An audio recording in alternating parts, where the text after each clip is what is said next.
ایک چھوٹے سے شہر کے پرائمری اسکول میں کلاس 5ویں کی ٹیچر، ان کی ایک عادت تھی کہ وہ کلاس شروع کرنے سے پہلے ہمیشہ آئی لو یو آل بولا کرتی، مگر وہ جانتی تھی کہ وہ یہ سچ نہیں کہتی۔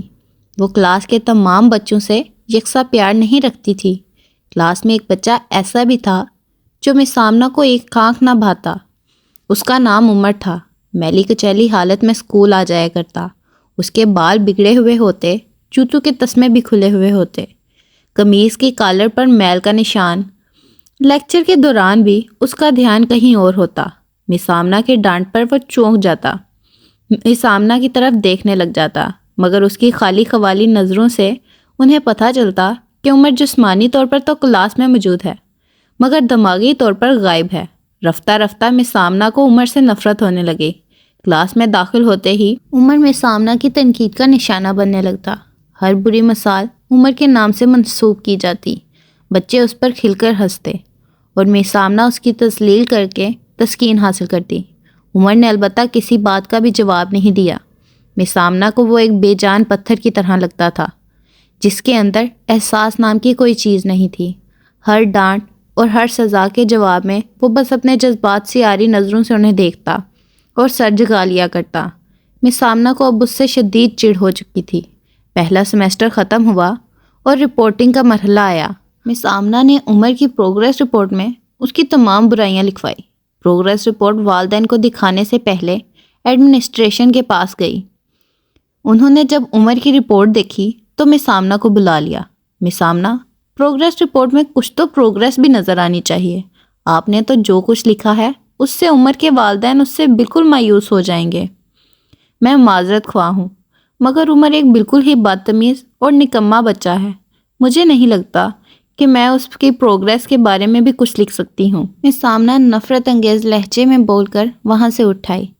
ہیڈ مسٹریس نے ایک عجیب حرکت کی۔ انہوں نے چپڑاسی کے ہاتھ مس آمنہ کے ڈیسک پر عمر کی گزشتہ سالوں کی رپورٹس رکھوا دی۔ اگلے دن مس آمنہ کلاس میں داخل ہوئی تو رپورٹس پر نظر پڑی۔ الٹ پلٹ کر دیکھا تو پتہ لگا کہ یہ عمر کی رپورٹس ہیں۔ پچھلی کلاسوں میں بھی اس نے یقیناً یہی گل کھلائے ہوں گے، انہوں نے سوچا، اور کلاس 3 کی رپورٹ کھولی۔ رپورٹس میں مارک پڑھ کر ان کی حیرت کی کوئی انتہا نہ رہی جب انہوں نے دیکھا کہ رپورٹ میں اس کی اتنی تعریفیں بھری پڑی ہیں۔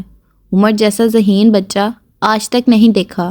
انتہائی حساس بچہ ہے اور اپنے دوستوں اور ٹیچروں سے بے حد لگاؤ رکھتا ہے۔ آخری سیمسٹر میں بھی عمر نے پہلی پوزیشن حاصل کر لی ہے۔ مس آمنہ نے غیر یقینی کی حالت میں کلاس 4 کی رپورٹ کھولی۔ عمر نے اپنی ماں کی بیماری کا بے حد اثر لیا ہے۔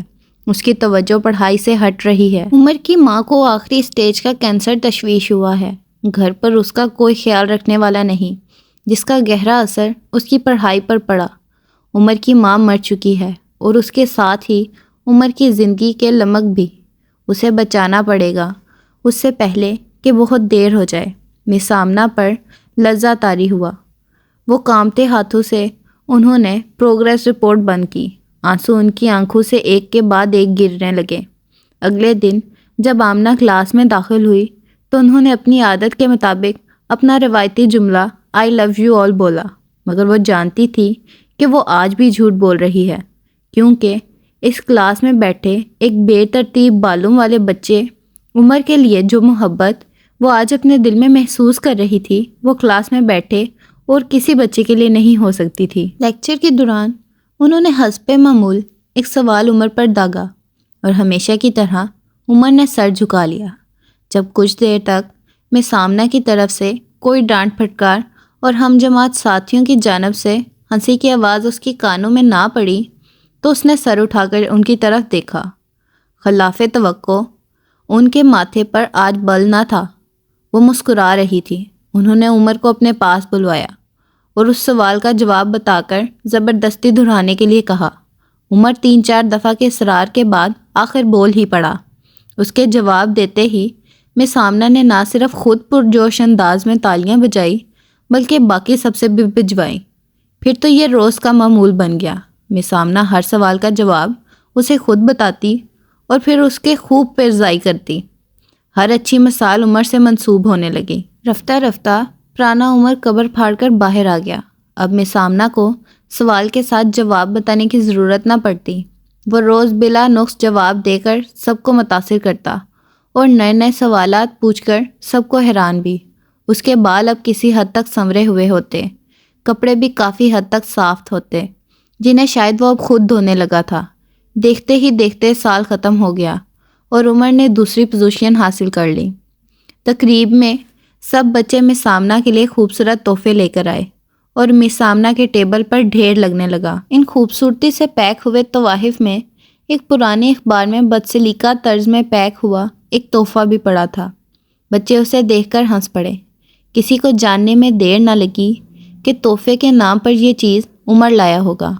مس آمنہ نے اس چھوٹے سے پہاڑ میں سے لپک کر اسے نکالا اور کھول کر دیکھا تو اس کے اندر ایک لیڈیز پرفیوم کی آدھی استعمال شدہ شیشی اور ایک ہاتھ میں پہننے والا بسیدہ سا کڑا تھا جس کے زیادہ تر موتی جڑ چکے تھے۔ آمنہ نے خاموشی کے ساتھ اس پرفیوم کو خود پر چھڑکا اور ایک ہاتھ میں کڑا پہن لیا۔ بچے یہ منظر دیکھ کر حیران رہ گئے، خود عمر بھی۔ عمر سے رہا نہ گیا اور مس آمنہ کے قریب آ کھڑا ہوا۔ کچھ دیر بعد اس نے اٹک اٹک کر مس آمنہ کو بتایا کہ آج آپ سے بالکل میری ماں جیسی خوشبو آ رہی ہے۔ وقت پر لگا کر اڑنے لگا، دن ہفتوں میں، ہفتے مہینوں میں اور مہینے سال میں بدلنے لگے۔ بھلا کہاں دیر لگتی ہے؟ مگر ہر سال کے اختتام پر مس آمنہ کو عمر کی طرف سے ایک خط باقاعدگی سے وصول ہوتا جس میں لکھا ہوا ہوتا کہ میں اس سال بہت سارے نئے ٹیچر سے ملا مگر آپ جیسا کوئی نہیں تھا۔ پھر عمر کا اسکول ختم ہو گیا اور خطوط کا سلسلہ بھی۔ کئی سال مزید گزرے اور مس آمنہ ریٹائر ہو گئی۔ ایک دن انہیں عمر کا خط ملا جس میں لکھا تھا، اس مہینے کے آخر میں میری شادی ہے اور میں آپ کی موجودگی کے سوا شادی کا سوچ بھی نہیں سکتا۔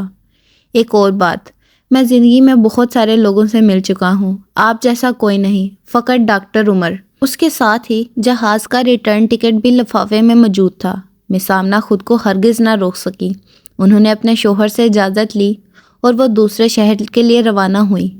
آئند شادی کے دن جب وہ شادی کی جگہ پہنچی تو تھوڑی لیٹ ہو چکی تھی۔ انہیں لگا کہ تقریب ختم ہو چکی ہوگی، مگر یہ دیکھ کر ان کی حالت کی انتہا نہ رہی کہ شہر کے بڑے بڑے ڈاکٹر، بزنس مین وہاں آئے ہوئے کھڑے تھے، مگر عمر کی نظریں تقریب کی ادائیگی کے بجائے گیٹ کی طرف تھی، کسی کی آمد کا منتظر تھا۔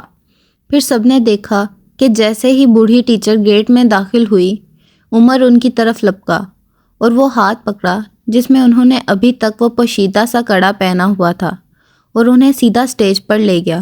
مائک ہاتھ میں پکڑا اور اس نے کچھ یوں اعلان کیا، دوستو، آپ سب ہمیشہ مجھ سے میری ماں کے بارے میں پوچھا کرتے تھے اور میں نے سب سے وعدہ کیا تھا کہ میں جلد آپ سب کو ان سے ملواؤں گا۔ یہ ہے میری ماں۔